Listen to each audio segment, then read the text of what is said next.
Good morning sir. Morning, good morning.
तो ये slide दिख रहा है क्या?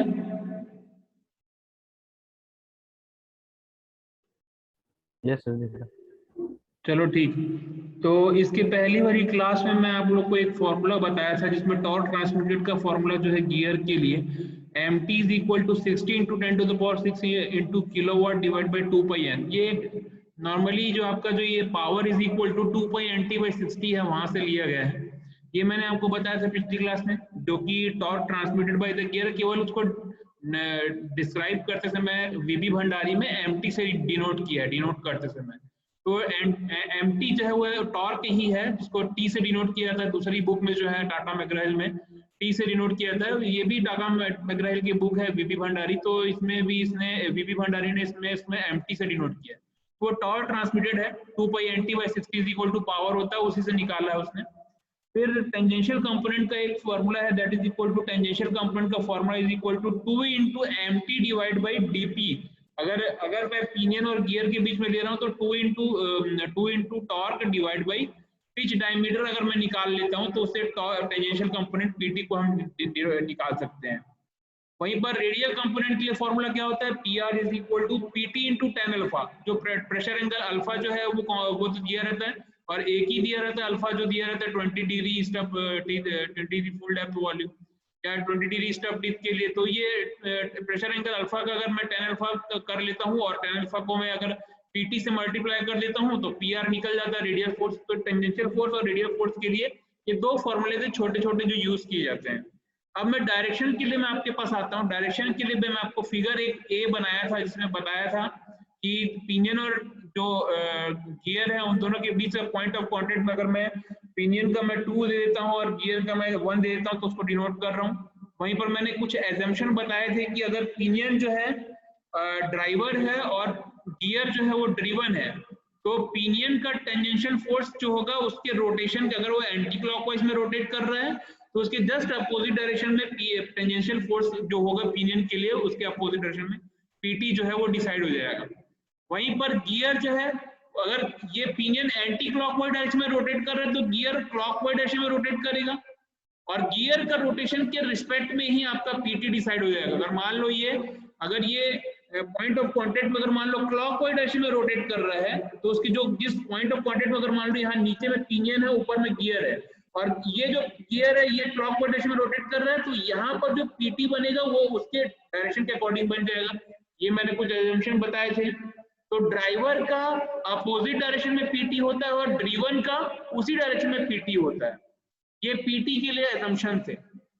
उसके बाद ये मैंने फिगर C में बताया था कि रेडियल कंपोनेंट हो तो उसके लिए क्या करेंगे, जो कि रेडियल कंपोनेंट जो है टेंजेंशियल कंपोनेंट का मल्टीप्लिकेशन टेन अल्फा के साथ कर देते हैं तो रेडियल कंपोनेंट डिसाइड होता है। तो रेडियल कंपोनेंट क्या होता है, टुवर्ड द सेंटर। अगर मैं पिनियन के लिए यूज कर रहा हूँ, नीचे पिनियन है ऊपर गियर है, तो पिनियन के जस्ट इस टुवर्ड सेंटर में आपका रेडियल फोर्स PR होगा, और गियर के लिए भी टुवर्ड सेंटर में आपका जो PR जो होगा वो उसके टुवर्ड सेंटर में ऊपर की तरफ होगा। तो ये जो है ये पिनियन और गियर के रिस्पेक्ट में टेंजेंशियल कंपोनेंट और रेडियल कंपोनेंट डिसाइड करने का मैंने आपको एजम्पशन बताया था। तो एक क्वेश्चन था जो मैं आपको डिस्क्राइब कर रहा था, pitch circle of the train of the spur gear is shown in the figure. Gear A receive कर रहा है 3.5 kilowatt power at the 700 RPM पर थ्रू इट्स शाफ्ट। देखो गियर ए जो है 700 RPM पे रोटेट हो रहा है और ये 3.5 किलोवाट का पावर ट्रांसमिट कर रहा है इस आइडलर गियर को, बी गियर को। यहाँ पर देखो ये रोटेट हो रहा है क्लॉकवाइज डायरेक्शन में, ये गियर जो है रोटेट हो रहा है क्लॉकवाइज डायरेक्शन में रोटेट हो रहा है। अब देखो गियर बी जो है वो आइडलर गियर ये क्वेश्चन में डिसाइड कर दिया, क्वेश्चन में बता दिया है कि गियर बी जो है वो आपका आइडलर गियर है ये आपका, और गियर सी जो है इन दोनों के बीच में, यहाँ पर गियर सी जो है वो ड्रिवन गियर है। अगर ये आइडलर गियर को कंसीडर कर रहे हैं तो ये ड्राइवर होगा। जब इसको देखते हैं एक के बाद एक, ये गियर ए रोटेट हो रहा है क्लॉकवाइज डायरेक्शन में, gear B idler gear B भी रोटेट होगा, तो ये गियर ए है इसके लिए ये ड्राइवर है तो ये गियर बी ड्रिवन होगा। अब गियर सी और बी के बीच में गियर बी जो होगा वो ड्राइवर होगा और गियर सी जो होगा वो ड्रिवन होगा। तो इस तरीके से डिसाइड करेंगे इन लोग का रोटेशन क्या होगा। तो इन लोग का यहाँ पर टीथ क्वेश्चन में यहाँ पर number of the teeth on the gear A B C के लिए नंबर ऑफ द टीथ दिया हुआ है, जेड दिया हुआ है 30 दिया हुआ है ए के लिए, 60 दिया हुआ है बी के लिए, 40 दिया हुआ है सी के लिए। यहाँ पर हमको कैलकुलेट करना है, मॉड्यूल भी दिया हुआ है, मॉड्यूल कितना दिया हुआ है 5 mm दिया हुआ है। कैलकुलेट करना है आपको, यहाँ पर टॉर्क निकालना है, इस ए और बी के बीच में टॉर्क निकालना है, और ये जो सी और बी के बीच में टॉर्क निकालना है, जो आपको टॉर्क फाइंड आउट करना है एमटी को, एक तो ये फाइंड आउट करने बोल रहा है, और दूसरा आपको component of the gear tooth force का कंपोनेंट है। यहाँ पर टेंजेंशियल फोर्स लगेगा, ए और बी के बीच में टेंजेंशियल फोर्स लगेगा, रेडियल फोर्स लगेगा, वो हमको फाइंड आउट करने बोल रहा है component of the gear tooth force. तो सिमिलरली यहाँ पर गियर टू फोर्स जो है यहाँ पर बी और सी के बीच में भी टेंजेंशियल फोर्स लगेगा, रेडियल फोर्स लगेगा, वो हमको फाइंड आउट करना है। ड्रॉ करना है free body diagram of the force और डिटरमाइन करना है reaction on the idler gear. Idler gear पर रिएक्शन फाइंड आउट करना। देखो यहाँ बी है, यहाँ पर एक वर्टिकल रिएक्शन यहाँ पर लगेगा बी पर, आर ए जो है यहाँ पर, तो ये जो रिएक्शन है वो देखेंगे कि उसको हम कैसे फाइंड आउट करते हैं। तो एज्यूम करना है 20 degree involute system for the, यहाँ पर देखो ये जो है ये आपका जो एज्यूम करना है 20 डिग्री इनवॉल्यूट, यानी कि अल्फा की वैल्यू हमको दे दिया है। तो सबसे पहले क्या करते हैं, कि सॉल्यूशन फाइंड आउट करते हैं गिवन डाटा में क्या क्या दिया हुआ है, किलोवाट दिया हुआ है, 3.5 किलोवाट दिया हुआ है, पावर दिया हुआ है, एन दिया हुआ है, आरपीएम 700 आरपीएम दिया हुआ है, Z A Z B Z C की वैल्यू दी हुई है 30, 60 और 40, मॉड्यूल दिया हुआ है 5 mm और अल्फा गिवन है कितना 20 डिग्री दिया हुआ है। तो सबसे पहले देखो torque acting on the shaft के लिए हमको ये फाइंड आउट करना है स्टेप 1 में, ये हमको निकालना है हमारे लिए जो है वो है torque on the each gear shaft. Torque यानी कि क्या है, मैं अभी आपको बताया था एमटी फाइंड आउट करना है, तो एमटी बिटवीन द ए और B, MT between the B and C, ये हमको फाइंड आउट करना है। तो इसके लिए एमटी के लिए देखो यहाँ पर क्या था, मैंने पिछले बार फॉर्मूला बताया था कि हमको उसका फॉर्मूला क्या होता है, ये एमटी का फॉर्मूला जो है ए के बीच अगर ये जो एमटी जो ए हम फाइंड आउट करें, ये जो गियर ए है वो टॉर्क ट्रांसमिट करेगा, तो torque on the each gear shaft में एमटी ए जो होगा वो कैसे होगा, एमटी ए के लिए हम क्या करेंगे 60 × 10⁶ kilowatt divide by 2 pi N A यहाँ पर आरपीएम में, तो इससे एमटी निकल जाएगा। ये एमटी के लिए एमटी से पहले हम सबसे पहले यहाँ पर क्या फाइंड आउट कर लेते हैं, पिच डायमीटर फाइंड आउट कर लेते हैं, ए का पिच डायमीटर, बी का पिच डायमीटर, सी का पिच डायमीटर फाइंड आउट कर लेते हैं। और पिच डायमीटर का फॉर्मूला होता है डी ए डैश, ए के लिए मतलब पिच सर्कल डायमीटर जो है वो आपका डी डैश से डिनोट करते हैं, तो डी डैश जो है उसके ए के लिए है तो हम डी ए डैश डिनोट कर देते हैं, तो डी ए डैश ये हो गया M module into Z A कर देंगे तो 5 × 30 से 150 mm मिल जाएगा। वैसे ही D B dash module into Z B कर देंगे तो ये हमको 300 mm मिल जाएगा। वैसे डी सी डैश कितना हो जाएगा, m इंटू जेड सी कर देंगे तो यहाँ से 5 × 40 से मॉड्यूल इंटू 40 से नंबर ऑफ द टिप से यहाँ से आपका 200 mm निकल गया, तो पिच सर्कल डायमीटर हमको निकल गया, D A dash D B dash D C dash.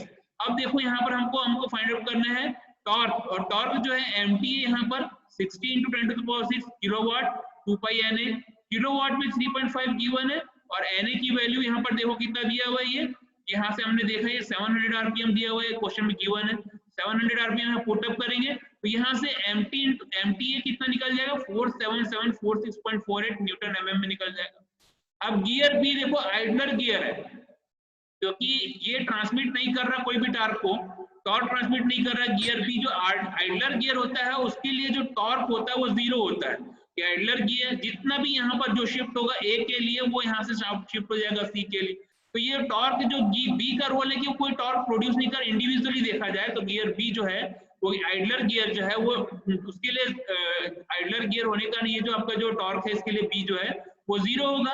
तो यहाँ से एक रिलेशन फाइंड आउट कर सकते हैं, हम ये बी तो 0 है लेकिन ए और सी के लिए क्या होगा, T1/T2 is equal to N2/N1।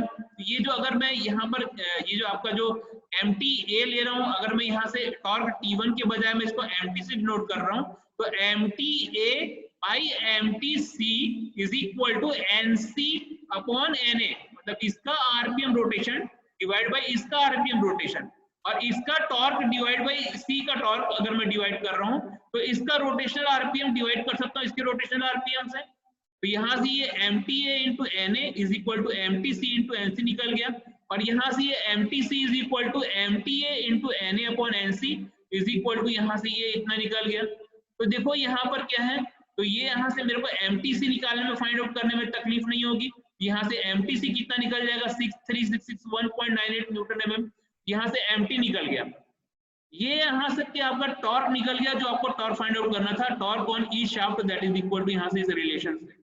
ये जो रिलेशन है यहाँ पर देखो कंपोनेंट यहाँ पर जो है gear tooth force find out करने बोल रहा है, component of the gear tooth force, gear tooth force का कंपोनेंट क्या होता है फोर्स एनालिसिस के लिए, टेंजेंशियल फोर्स इस पॉइंट ऑफ कांटेक्ट में लगेगा, टेंजेंशियल फोर्स इस पॉइंट ऑफ कांटेक्ट में लगेगा, लेकिन उनका डायरेक्शन हम कैसे डिसाइड करेंगे, उनके ड्राइवर और ड्रिवन मान करके। पहले ये गियर ये जो ए है वो ड्राइवर है, ये ड्रिवन है, फिर इन दोनों बीच के लिए ये गियर बी ड्राइवर है और गियर सी ड्रिवन है। तो यहाँ पर देखो ये आपका component of the gear tooth forces के लिए PT इंटू AB, तो ये PT into AB is equal to 2 into MTA divide by DP circle diameter, ये फॉर्मूला मैंने आपको पिछली क्लास में बताया था। यहाँ से PT फाइंड आउट हो जाएगा 2 इंटू 47746.48 डिवाइड बाई 150 से, यहाँ से 636.62 न्यूटन निकल जाएगा। ये टेंजेंशियल फोर्स AB निकल गया, AB के बीच का टेंजेंशियल फोर्स निकल गया, क्योंकि ये ट्रांसमिट कर रहा है, यहाँ से हम यहाँ पर इसका P सर्कल डायमीटर ले लिए। अब देखो यहाँ पर देखो PRAB tan अल्फा, ये जो है यहाँ पर देखो, ये जो आपका जो ये जो AB है, रेडियल फोर्स कैसे होता है, टेंजेंशियल फोर्स को मल्टीप्लाई कर दो tan अल्फा से तो रेडियल फोर्स निकल जाएगा। यहाँ से PR AB is equal to PT into AB into tan alpha से यहाँ से 636.62 tan 20 का अल्फा यहाँ पर पुटअप कर दिया तो यहाँ से ये निकल गया। अब देखो अगर मैं चाहूँ तो PT BC अगर मेरे को फाइंड आउट करने बोल रहा है तो मेरे पास ऑलरेडी 2 इंटू MTC कर सकता हूँ डिवाइड बाई यहाँ पर इसका जो ये जो DC डैश है यहाँ पर निकाला हूँ, इस DC डैश को जो P circle diameter DC dash निकाला हूँ उसके थ्रू भी मैं यहाँ पर फाइंड आउट कर सकता हूँ। चाहूँ तो PT BC जो है यहाँ पर इसी फॉर्मूले के रिस्पेक्ट में मैं यहाँ पर MTC को अगर मैं रखूंगा तो उतना ही निकलेगा जितना 636 यहाँ पर आएगा। ये जो एक ये यहाँ पर एक चीज कॉन्सेप्ट दिया हुआ है कि देखो ये जो PTAB जो यहाँ पर PTAB जो है और ये जो PTAB और यहाँ पर जो dB'/2 जो है, यहाँ देखो ये गियर B के बीच में ये आइडलर गियर है। अगर ये जो जितना भी टॉर्क ये जो है ये A ट्रांसमिट करेगा वो टॉर्क ये जो है C की तरफ ट्रांसमिट हो जाएगा, तभी इन दोनों के बीच में जो है ये जो गियर B का रोल प्ले होगा। ये देखो ये जितना टॉर्क यहाँ से A जो है B को डिस्ट्रीब्यूट करेगा उतना जो टॉर्क है वो C को भी डिस्ट्रीब्यूट करेगा ये B जो है। तो यहाँ पर आपका अगर मैं यहाँ पर टेंजेंशियल फोर्स मल्टीप्लाइड बाय इसका जो पी सर्कल डायमीटर है, यानी कि देखो यहाँ पर जो ये dB डैश यहाँ जो परपेंडिकुलर डिस्टेंस तो इसके बीच में जितना टॉर्क जो जनरेट होगा वो उतना टॉर्क इन दोनों के बीच में भी जनरेट होगा। ये जो टॉर्क है A और B के बीच में जितना टॉर्क जनरेट होगा उतना ही टॉर्क B और C के बीच में जनरेट होगा। तो मैं यहाँ पर देखो torque is equal to force into perpendicular distance लिख सकता हूँ, और ये AB के बीच में अगर मैं फोर्स परपेंडिकुलर डिस्टेंस जो है यहाँ पर देखो अगर मैं यहाँ पर टेंजेंशियल फोर्स को कंसीडर कर रहा हूँ तो ये PT इंटू AB जो है इस रेडियस RB के बराबर जो होगा इन दोनों के बीच का टॉर्क, वही चीज PT इंटू BC जो है, ये जो PT इंटू BC जो है यहाँ पर टेंजेंशियल फोर्स जो काम करेगा वो उसका परपेंडिकुलर डिस्टेंस RB के बराबर इक्वल होगा, यानी कि यहाँ का टॉर्क और यहाँ का टॉर्क इक्वल होगा। यहाँ पर मैं PT into AB into dB'/2 यानी कि रेडियस ऑफ RB डैश जो है, अगर मैं आइडलर गियर का रेडियस जो परपेंडिकुलर डिस्टेंस ले रहा हूँ तो रेडियस को मैं यहाँ से dB'/2 लिख सकता हूँ। वहीं पर यहाँ पर PT into BC into radius B लिख सकता हूँ। PT जितना टेंजेंशियल फोर्स जो है ये टॉर्क बिटवीन द AB बराबर होगा टॉर्क बिटवीन द BC के, और torque is equal to force into perpendicular distance, और परपेंडिकुलर डिस्टेंस यहाँ पर RB है, रेडियल डिस्टेंस है, और रेडियल डिस्टेंस का perpendicular distance that is equal to dB dash, कि आपका जो पी सर्कल डायमीटर जो है dB'/2 कर दूंगा तो RB डैश हो जाएगा। सिमिलरली यहाँ देखो ये जो टेंजेंशियल फोर्स है उसके बीच में अगर RB डैश कर दूंगा तो यहाँ से इन दोनों के बीच का टॉर्क इक्वल होगा, यानी कि ये जो टॉर्क इक्वलाइजेशन है उसके अकॉर्डिंग यहाँ पर dB'/2 और dB'/2 दोनों इक्वल होंगे, और ये dB'/2 यहाँ कॉमन है, ये भी dB'/2 है, ये भी dB'/2 है, ये कैंसिल हो जाएगा, और जब ये कैंसिल हो जाएगा तो यहाँ से मैं लिख सकता हूँ कि PTAB is equal to PTBC is equal to PT हो जाएगा। यहाँ से इक्वल में यहाँ पर मेरे को PT मिल गया। सिमिलरली ये जो tan इंटू अल्फा से मल्टीप्लाई कर देता हूँ तो ये रेडियल जो फोर्स है वो निकल जाता है अगर मैं PT में अगर tan अल्फा मल्टीप्लाई कर देता हूँ तो, और ये देखो ये क्योंकि अगर इनके बीच में PT अगर PT इंटू tan अल्फा करूंगा तो वो रेडियल इक्वल हो जाएगा। तो अगर मैं PT इंटू यहाँ पर AB जो है यहाँ पर टेंजेंशियल फोर्स AB इक्वल है, टेंजेंशियल फोर्स BC इक्वल है, तो जो कि किसके बराबर है, PT के बराबर है, तो मैं यहाँ पर सिमिलरली में क्या लिख सकता हूँ, रेडियल फोर्स AB जो है वो बराबर होगा, रेडियल फोर्स BC जो है वो बराबर होगा, रेडियल फोर्स PR के बराबर होगा। तो इन लोग के लिए कॉमन टर्म लिख लेता हूँ, इसको PT बराबर होगा, इधर भी PT बराबर होगा, इधर भी PT बराबर होगा, तो कॉमन टर्म लिख देता हूँ PT को। वैसे ही यहाँ पर रेडियल फोर्स बराबर है AB बराबर है, रेडियल फोर्स BC बराबर है, तो इन लोग के लिए कॉमन टर्म लिख देता हूँ PR को। तो देखो यहाँ फ्री बॉडी डायग्राम से पता चल रहा है जब ये क्लॉकवाइज डायरेक्शन में रोटेट कर रहा है तो PT इसका डिसाइड कर सकते हैं इसके अपोजिट डायरेक्शन में, तो PR यहाँ डिसाइड कर सकते हैं इसके टुवर्ड्स द सेंटर में। सिमिलरली अगर ये ड्राइवर है तो ये ड्रीवन है और ड्रीवन के उसी डायरेक्शन में PT अप्लाई होता है तो यहाँ पर PT अप्लाई हो जाएगा, और रेडियल कंपोनेंट PR जो इसके सेंटर में होगा। तो इस यहाँ पर जिस पॉइंट पर ये गियर फिक्स है, यहाँ पर देखो ये जो गियर B है आइडलर गियर है वहां पर वर्टिकल डायरेक्शन RB होगा, और यहाँ पर देखो ये जो जितना PT और PR जो यहाँ पर एक्सर्ट करेगा इक्वल एंड अपोजिट डायरेक्शन से, वहीं पर PT प्लस PR उतना ही यहाँ से ये भी उसको प्रोवाइड करेगा। सिमिलरली B और C के बीच में यहाँ देखो जितना PR और PT अप्लाई होगा इक्वल एंड अपोजिट डायरेक्शन में, उतना ही एक्सर्ट करेगा पीआर और पीटी, यानी कि जितना पीआर और पीटी यहाँ पर होगा इन दोनों के बीच में, वो इस पीटी और पीआर के एडिशनल के बराबर होगा। तो यहाँ से मैं यहाँ पर देखो ये मैं इंजीनियरिंग मैकेनिक्स में या स्ट्रेंथ ऑफ मटेरियल में आप लोग पढ़े हो, सॉलिड मैकेनिक्स में पढ़े हो कि यहाँ पर देखो अगर यहाँ आरबी अगर वर्टिकल पेंसिल में यहाँ शो किया हूँ, आरबी अगर वर्टिकल लग रहा है, यहाँ से एंगल बनाते हुए पीटी प्लस पीआर है, ये भी पीटी प्लस पीआर एंगल बना रहा है, तो उसको मैं शिफ्ट कर देता हूँ पीटी प्लस पीआर, यहाँ से एंगल ऑफ द लॉ से, ट्रायंगल लॉ एंगल से आरबी का square is equal to PT plus PR का square plus PT plus PR का स्क्वायर लिख सकता हूँ।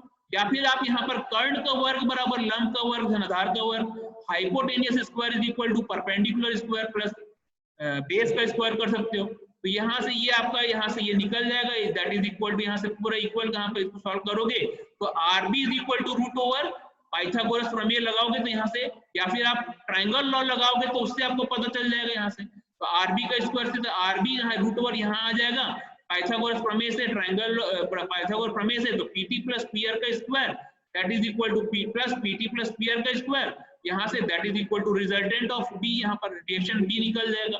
तो रिएक्शन बी जो यहाँ से इसको कैलकुलेट करोगे तो क्योंकि पीटी प्लस पीआर यहाँ पर एक बार है और पीटी प्लस पीआर यहाँ पर दूसरी बार है, तो इन दोनों को ऐड करोगे तो 2 इंटू पीटी प्लस पीआर का स्क्वायर हो जाएगा। तो यहाँ से 2 इंटू 636.2 पीटी, यहाँ से जो कैलकुलेट किए हो ये जितना पीटी यहाँ से 636.62 कैलकुलेट किए हो वही पीआर यहाँ पर 231.71 होगा, तो दोनों के लिए बराबर होगा। इन दोनों को ऐड करोगे तो 122.8 न्यूटन आ जाएगा। तो ये कॉन्सेप्ट समझ में आया आपको?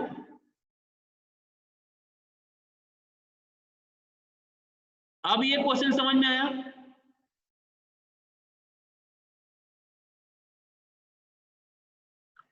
क्लास अब ये क्वेश्चन समझ में आया कि अभी भी डाउट है? मैं एक बार और बताऊं।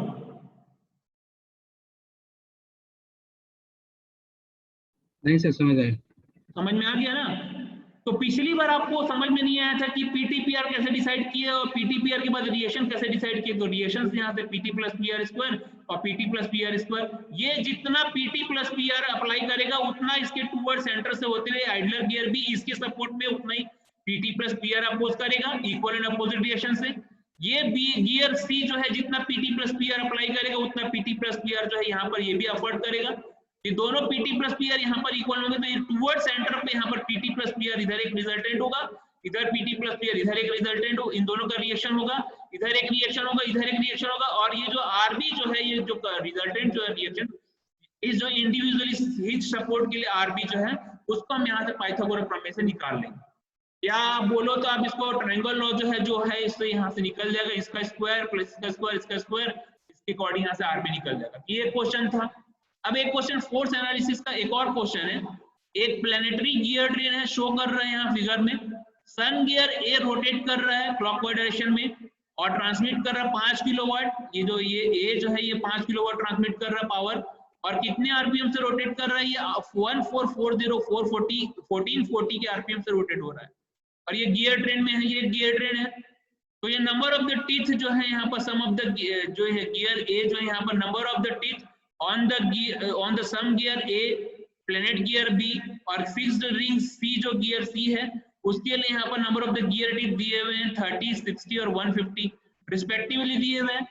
अब यहाँ देखो मॉड्यूल कितना गिवन है, that is equal to 4 mm, pressure angle 20 degree दिया हुआ है। तो फोर्स एनालिसिस के लिए आपका ये क्वेश्चन दिया हुआ है, इसके लिए फ्री बॉडी डायग्राम बनाना है और यहाँ पर फाइंड आउट करना है torque that the arm D can deliver to it the output shaft. देखो ये टॉर्क यहाँ कैसे फाइंड आउट होगा, यहाँ पर देखो सबसे पहले क्या करते हैं कि ये सॉल्यूशन यहाँ क्रिएट करने से पहले जो डाटा दिए हुए हैं उसको शॉर्ट आउट कर लेते हैं।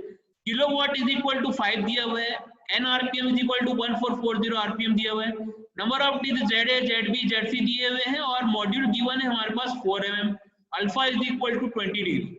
सबसे पहले हमारा काम होता है कि आप सबसे पहले pitch circle diameter find out करो जब आपके पास मॉड्यूल और जेड दिए हुए हैं। तो D A dash is equal to M Z A 4 into 30 120 mm निकल गया, db dash is equal to 4 into zb 4 into 60 240 mm निकल गया, dc dash is equal to m into zc 4 into 150 is equal to 600 mm निकल गया। ये df की circle diameter निकाल लियो जो कि आपको टेंजेंशियल फोर्स फाइंड आउट करने में काम आएगा। अब देखो यहाँ पर ld देखो यहाँ पर ये जो लेंथ LD है, ये जो आप इसको पर्टिकुलर आर्म को D से डिनोट कर रहे हो, ये LD जो होगा वो DB डैश का, इन दोनों का RB डैश और RA डैश के बराबर होगा, दोनों के ऐड करने पर। या मैं बोलूं तो इस DB डैश का डिवाइड करता हूँ हाफ से और उसको DA डैश के डिवाइड करता हूँ हाफ से, उन दोनों का ऐड कर देता हूँ तो ये लेंथ ऑफ D निकल जाएगा। यहाँ से LD is equal to DA dash by plus DB dash by 2 कर दूंगा तो 120 प्लस 240 बाय 2 कर दूंगा तो 180 निकल जाएगा। ये लेंथ D जो है ये हमारे लिए काम की चीज है। देखो यहाँ पर टेंजेंशियल फोर्स जो है गियर A जो है उसको हम कैसे कैलकुलेट करेंगे, 16 × 10⁻⁶ kilowatt divide by 2 pi NA करेंगे। यहाँ से हमारा आपका 33157.28 निकल जाएगा। किलोवाट की वैल्यू पुट अप कर दिए, NA RPM की वैल्यू पुट अप कर दिए तो आपसे यहाँ से MT जो है टॉर्क निकल गया। अब टेंजेंशियल फोर्स जो है उसके लिए हमारे लिए ये जो सर्कल डायमीटर था वो काम का चीज है। यहाँ देखो 2 × MTA divide by DA dash कर दोगे तो यहाँ से आपका यहाँ से PT निकल जाएगा और इस PT को मैं 10⁻⁴ से मल्टीप्लाई कर दूंगा तो यहाँ का PR निकल जाएगा। अब यहाँ फ्री बॉडी डायग्राम में देखो, ये जो गियर A है ये क्लॉकवाइज डायरेक्शन में रोटेट हो रहा है। अगर ये क्लॉकवाइज डायरेक्शन में, तो मैं आपको बताया था कि जो दूसरा गियर होता है वो एंटी क्लॉकवाइज डायरेक्शन में रोटेट होता है, ये हमारा एजम्पशन था। ये क्लॉकवाइज डायरेक्शन में रोटेट हो रहा है, यहाँ पर अगर ये क्लॉकवाइज डायरेक्शन में रोटेट कर रहा है और ये ड्राइवर है तो इसके अपोजिशन में PT हो जाएगा, यहाँ PT हुआ, टूवर्ड्स यहाँ पर रेडियल कंपोनेंट PR हुआ। अब देखो ये अगर एंटी क्लॉकवाइज डायरेक्शन में रोटेट कर रहा है और ये ड्रीवन है तो ड्रीवन का उसी डायरेक्शन में आपका यहाँ पर नीचे वाला PT हो जाएगा और PR जो होगा टूवर्ड सेंटर की तरफ होगा। यहाँ पर देखो ये गियर B इस गियर C के लिए ये यहाँ पर ड्राइवर बनेगा और गियर C ड्रीवन होगा। ये ड्राइवर है तो उसके अपोजिशन में PT डिसाइड होगा, ये PT यहाँ होगा और रेडियल फोर्स PR जो होगा टूवर्ड सेंटर की तरफ होगा। यानी कि यहाँ पर अगर मैं ये जो अगर जब ये आर्म लगा हुआ था, ये आर्म इस B के लिए, तो इस B के लिए आर्म में ये PT इस डायरेक्शन में B के लिए अपोज हो रहा है, यहाँ पर लग रहा है, ये PT नीचे वाला इस डायरेक्शन में लग रहा है, तो गियर के जो आर्म है उसके लिए यहाँ पर सपोर्ट करने के लिए इक्वल और अपोजिट में 2 PT के बराबर होगा। ये PT और ये PT दोनों ऐड हो जाएंगे तो यहाँ से 2 PT इसका अपोज करेगा। अगर ये गियर B के लिए 2 PT यहाँ लग रहा है तो आर्म देखो यहाँ पर आर्म जो लगा हुआ है तो आर्म B के लिए यहाँ पर 2 PT इधर लगेगा। ये अगर मैं 6 पॉइंट दे देता हूँ आर्म के लिए तो ये लेफ्ट पॉइंट में यहाँ पर गियर B के लिए टूवर्ड सेंटर में 2 PT लग रहा है, तो आर्म के लिए इस इन पॉइंट को जहां पर कनेक्टेड है वहां पर राइटवर्ड डायरेक्शन में 2 PT लगेगा। ये समझ में आया आपको?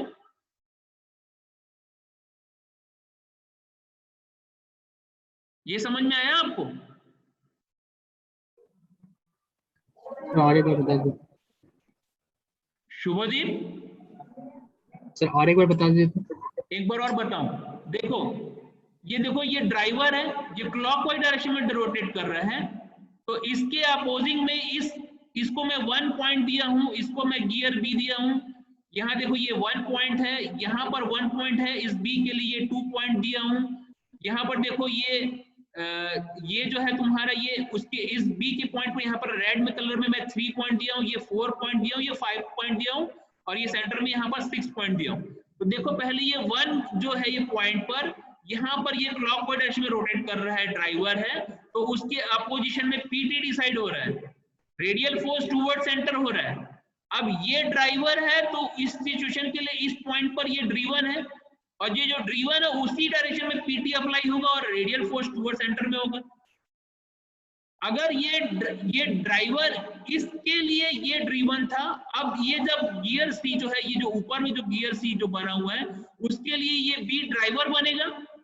तो अगर ये एंटी क्लॉकवाइज डायरेक्शन में रोटेट कर रहा है तो PT इस पॉइंट के लिए ये जो है उसके अपोजिशन में होगा, तो ये PT ड्राइवर की इस सिचुएशन में ये ड्राइवर है ना, C के लिए ये ड्राइवर है, B पर A के लिए ये ड्रीवन है, तो जब ड्रीवन है तो उसके नीचे वाले पॉइंट ऑफ कांटेक्ट में PT उसके टूवर्ड राइटवर्ड हो जाएगा।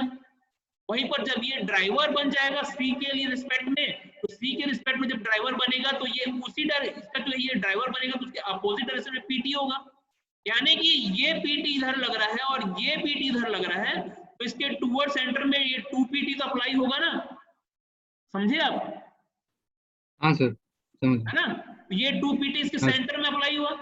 अब देखो यहाँ पर ये 2 PT इस बियर के सेंटर में अप्लाई हो रहा है, तो ये जो आर्म है उसके लिए इसके अपोजिशन में 2 PT होगा ना, ये जो अगर ये आर्म मैं इसको ले रहा हूँ तो ये 2pt इस आर्म के ऊपर वाले पोजीशन पर, इस आर्म के ऊपर वाला पोजीशन ये यहाँ पर है, तो इसके लिए यहाँ पर 2pt अपोज करते हुए यहाँ पर लगेगा।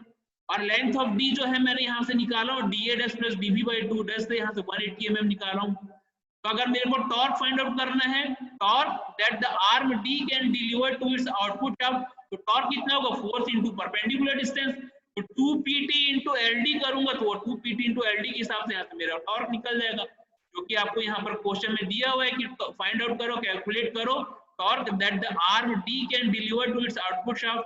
आर्म डी के लिए जो यहाँ पर टॉर्क फाइंड आउट करो, यहाँ से आप क्या कर लोगे, torque is equal to 2 into PT और इंटू एलडी करोगे, तो यहाँ से कैलकुलेट करने पर टॉर्क निकल जाएगा। ये समझ में आया आपको?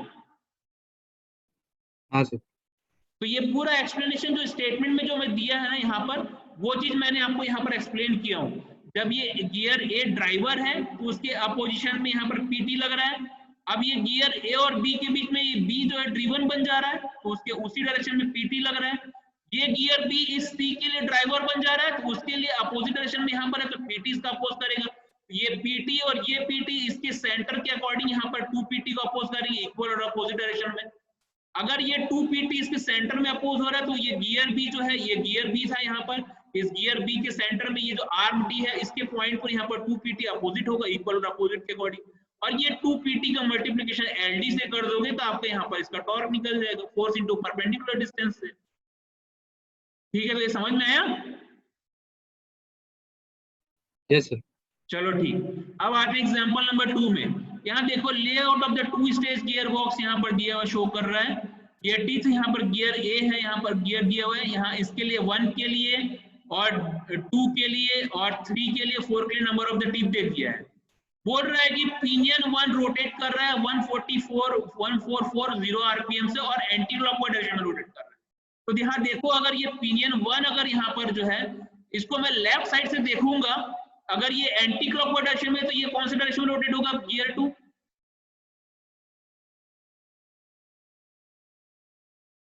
ये गियर 2 कौन से डायरेक्शन में रोटेट होगा, अगर ये एंटी क्लॉकवाइज में तो गियर 2 किस डायरेक्शन में रोटेट करेगा, अगर मैं इसको लेफ्ट साइड से देखूंगा तो clockwise. Clockwise direction. Very good. अगर ये क्लॉकवाइज डायरेक्शन में तो ये गियर 3 किस डायरेक्शन में रोटेट होगा, ये अगर क्लॉकवाइज है, सेम शाफ्ट जुड़े हुए हैं, ये क्लॉकवाइज में ही होगा सर। ये भी क्लॉकवाइज होगा। ठीक है, अगर 2 रोटेट हो रहा है, सेम शाफ्ट जुड़े हुए हैं, तो ये अगर क्लॉकवाइज रोटेट हो रहा है तो गियर 3 भी क्लॉकवाइज होगा। अगर गियर 3 क्लॉकवाइज है तो ये गियर 4 जो होगा वो एंटी क्लॉकवाइज होगा। तो इसको मैं साइड से देख रहा हूँ, बोल रहा है, ये बोल रहा है ये गियर पिनियन 1 जो रोटेट हो रहा है 1440 आरपीएम से एंटी क्लॉकवाइज डायरेक्शन में, जब इसको मैं ऑब्जर्व कर रहा हूँ left side of the page से, पेज के लेफ्ट ऑफ साइड से ऑब्जर्व कर रहा हूँ, तो ये ट्रांसमिट कर रहा है 10 किलोवाट ऑफ द पावर को गियर ट्रेन को। ये गियर 1 जो है पूरा 10 किलोवाट पावर ट्रांसमिट कर रहा है। अब प्रेशर एंगल दिया हुआ है 20 डिग्री, ड्रॉ करो, फ्री बॉडी डायग्राम बोल रहा है, एफबीडी ड्रॉ करने बोल रहा है टूथ फोर्सेस के लिए, और डिटरमाइन करने बोल रहा है रिएक्शन ई और एफ पर बियरिंग पर। देखो यहाँ ई पर यहाँ बियरिंग है, यहाँ ये एफ पर बियरिंग है, इस बियरिंग पर ये 2 गियर सपोर्टेड होकर के रखा हुआ है। वैसे इस गियर 1 पर ये पिनियन 1 पर बियरिंग के सपोर्ट पे वो रखा हुआ है, एक पूरा एक्सिस इस तरीके से है और उस पे यहाँ पर गियर पिनियन है और इधर गियर 2 जो है यहाँ पर लगा हुआ है। उसी के सेम शाफ्ट में यहाँ से कनेक्टेड होते हुए इधर जो है यहाँ पर गियर 3 लगा हुआ है और गियर 4 लगा हुआ है। इन दोनों के बीच का डिस्टेंस दिया हुआ है और ये जो सेंटर पॉइंट है इन दोनों के बीच का सेंटर डिस्टेंस दिया हुआ है 175 mm, ये ए दिया हुआ है। तो सबसे पहले देखो गियर के लिए किलोवाट में 10 दिया हुआ है, n is equal to 144 RPM, alpha दिया, सब शॉर्ट आउट कर लिया। सबसे पहले free body diagram of the force बनाने बोल रहा है, तो सबसे पहले हम क्या कर रहे हैं कि हमको d डैश फाइंड आउट करना है। इस circle diameter d1 is equal to mz1 होगा, d2 dash is equal to mz2 होगा और m इज इक्वल टू ये फार्मूला होता है 2 into a divide by z1 plus z2। तो यहाँ से d1 is equal to mz1 से यहाँ से मेरा 100 निकल गया, d2 dash is equal to 250 निकल गया, ये मैंने पीस डायमीटर निकाल लिया। अब मैं यहाँ पर देखो, यहाँ इन दोनों के बीच में mt1 अप्लाई होगा और यहाँ पर जो है वो mt2 मान सकते हो। तो यहाँ देखो mt1 जो है यहाँ से 16 × 10⁶ kilowatt divide by 2 pi n1 करेंगे, क्योंकि ये गियर 1 ट्रांसमिट कर रहा है। तो यहाँ से आपका ये निकल जाएगा 66314 निकल जाएगा, वैल्यू पुट अप करोगे तो वैसे pt फाइंड आउट करते हैं तो उससे हमको यहाँ पर d डैश जो सर्कल डायमीटर है वो यहाँ D1 डैश काम आएगा। तो 2 यहाँ पर D1 डैश जो है गियर 1 का सब्सक्रिप्शन है, तो यहाँ 2 इंटू MT1 डिवाइड बाई ये जो आपका D1 डैश करोगे तो यहाँ से PT फाइंड आउट हो जाएगा, 1 से वैल्यू पुटअप करोगे तो 1326.29 मान मिल जाएगा। इसको tan अल्फा से मल्टीप्लाई कर दोगे तो PR मिल जाएगा। अब देखो यहाँ पर मैं आपको बोला था जैसे वहां पर आइडलर गियर कॉमन शाफ्ट पे था, यहाँ पर 2 और 3 जो कॉमन शाफ्ट पे है, यहाँ पर जितना टॉर्क ट्रांसमिट होगा 1 और 2 के बीच में वो जो होगा वो इक्वल होगा 3 और 4 के ट्रांसमिट होने वाले दोनों के बीच में टॉर्क के बराबर। क्यों? क्योंकि ये 1 और ये 2 है, ये 2 और 3 कॉमन शाफ्ट है, यहाँ पर जितना टॉर्क ट्रांसमिट हो रहा है उतना ही टॉर्क 3 और 4 के बीच में टॉर्क के बराबर होगा। तो PT यहाँ पर मैं मान लेता हूँ, यहाँ पर टेंजेंशियल फोर्स PT मान लेता हूँ, यहाँ पर टेंजेंशियल फोर्स PT डैश मान लेता हूँ। यहाँ पर देखो ये टेंजेंशियल फोर्स यहाँ पर जो है ये अगर मैं यहाँ पर D2 कॉमन शाफ्ट है तो D2 यहाँ रेडियल डिस्टेंस लिया, जैसे वहां पर हमने जो कॉमन आइडलर गियर था पहले क्वेश्चन में, यहाँ पर देखो इसको मैं लिख सकता हूँ आपका PT into D perpendicular distance R2 dash हो गया is equal to PT dash into perpendicular distance R3 dash. ये देखो इसका रेडियस टॉर्क यानी कि फोर्स इंटू परपेंडिकुलर डिस्टेंस 3 के लिए, और टॉर्क यहाँ का tangential force into perpendicular multiply by यहाँ का रेडियल डिस्टेंस जो है आपका R2 के लिए, तो उसको यहाँ पे पीस डायमीटर के टर्म में PT into D2 dash by 2 is equal to PT dash into D3 by 2 लिख सकता हूँ। और यहाँ से PT डैश यहाँ से क्रॉस मल्टीप्लिकेशन से कैलकुलेट कर रहा हूँ, तो इसको मैं PT divide by D3 dash और D2 डैश ऊपर में, तो यहाँ पर देखो ये PT divide by PT multiplied by D2 dash ऊपर में और D3 डैश नीचे में, यहाँ से PT डैश निकल गया, यहाँ से PT डैश का यहाँ से आपका ये PT डैश 3315.73 न्यूटन निकल गया। अब मैं अगर PT डैश यहाँ पर मैं नोमेनक्लेचर दिया हूँ 3 और 4 के बीच में PT डैश नोमेनक्लेचर दिया हूँ, तो PR डैश भी नोमेनक्लेचर दे सकता हूँ रेडियल कंपोनेंट के लिए, तो रेडियल कंपोनेंट के लिए PR डैश हो जाएगा, यहाँ से ये 1206.83 निकल जाएगा, ये निकल गया। अब देखो साइड से हम देख रहे थे और हमको गियरिंग का रिएक्शन फाइंड आउट करना है, साइड से देख रहे थे तो यहाँ पर ये गियर 1 जो था वो एंटी क्लॉकवाइज था, ये गियर जो 2 है वो क्लॉकवाइज होगा, यहाँ से ये क्लॉकवाइज है तो उसी की डायरेक्शन में यहाँ पर PT होगा। वहीं पर देखो अगर बियरिंग पे मैं कंसीडर कर रहा हूँ रिएक्शन फाइंड आउट करना है तो ये हॉरिजॉन्टल यहाँ पर फोर्स होगा, अगर ये PT इधर डिसाइड किया हो तो इसका हॉरिजॉन्टल फोर्स इसके अपोजिंग में डिसाइड कर लिया। वैसे ही यहाँ पर जो गियर 3 और 4 के बीच में ये ड्राइवर था, अगर ये ड्राइवर है तो इसके अपोजिशन में PT डैश होगा, और इसके अपोजिशन में यहाँ पर अगर मैं रिएक्शन इन बियरिंग पर यहाँ पर हॉरिजॉन्टल फोर्स को इसका अपोजिशन में मान लूंगा, तो यहाँ देखो reaction at the bearing E और F के बीच में अगर ये RE पॉइंट पर वर्टिकल है, रेडियल फोर्स कैसे होगा, टूवर्ड सेंटर होगा गियर के, तो ये रेडियल फोर्स नीचे, रेडियल फोर्स नीचे, तो इसका अपोजिशन में बियरिंग पर यहाँ पर वर्टिकल फोर्स ऊपर, वर्टिकल फोर्स ऊपर। तो यहाँ देखो रेडियल फोर्स के लिए PR नीचे, PR डैश नीचे, तो वर्टिकल फोर्स E पॉइंट पर ऊपर, वर्टिकल पॉइंट F पॉइंट पर ऊपर, ये F पॉइंट है, ये E पॉइंट है। सिमिलरली PT के लिए ये PT यहाँ पर देखो ये डाउनवर्ड डायरेक्शन में, तो इसका हॉरिजॉन्टल फोर्स अपवर्ड डायरेक्शन में, इसका PT डैश जो है अपवर्ड डायरेक्शन में, तो इसका हॉरिजॉन्टल फोर्स के अपोजिंग में, तो अपोजिंग में यहाँ पर हॉरिजॉन्टल फोर्स डिनोट कर दिया, और इन दोनों के बीच में मैं यहाँ पर मूवमेंट निकाल दिया। यहाँ पर ये जो डायग्राम बन गया PR, और ये देखो 50 का गैप है, 200 का गैप है, ये 50 का गैप है, ये PT के बीच में यहाँ पर 50 का गैप है, क्लॉकवाइज मूवमेंट यहाँ पर पॉजिटिव लेना है, एंटी क्लॉकवाइज मूवमेंट निगेटिव लेना है, तो PR into 50 PR dash into 200 minus RE vertical into यहाँ पर हो जाएगा इतना टोटल डिस्टेंस 300, उसी चीज को मैं लिख दिया PR into 50 plus PR dash into 250 minus RF vertical into 300, यहाँ से ये RF वर्टिकल निकल जाएगा। फिर जितने भी आपके जो यहाँ से वर्टिकल है उसको जोड़ो, और जो यहाँ से डाउनवर्ड है उसको जोड़ो, तो डाउनवर्ड में PR plus PR dash is equal to RE vertical plus RF vertical, यहाँ से is equal to RE vertical निकल जाएगा। ये समझ में आया आपको? ये क्लास समझ में आई आपको? Yes sir. तो ये बनेगा आपसे, बन जाएगा सर। चलो FBD बना लेकिन तो सर क्वेश्चन बन जाता है इजी से। हाँ FBD बना लोगे तो क्वेश्चन इजी बन जाता है, ये बात सही है। मैं अटेंडेंस ले लेता हूँ आप लोग का, क्योंकि आप लोग का वीडियो जो ऑफ होने वाला है। विशाल तो ये जो लास्ट वाले मूवमेंट पे कुछ नहीं करना था, केवल आपको रिएक्शन फाइंड आउट करना था, वो बन जाएगा। शुभदीप को छोड़ करके कोई और?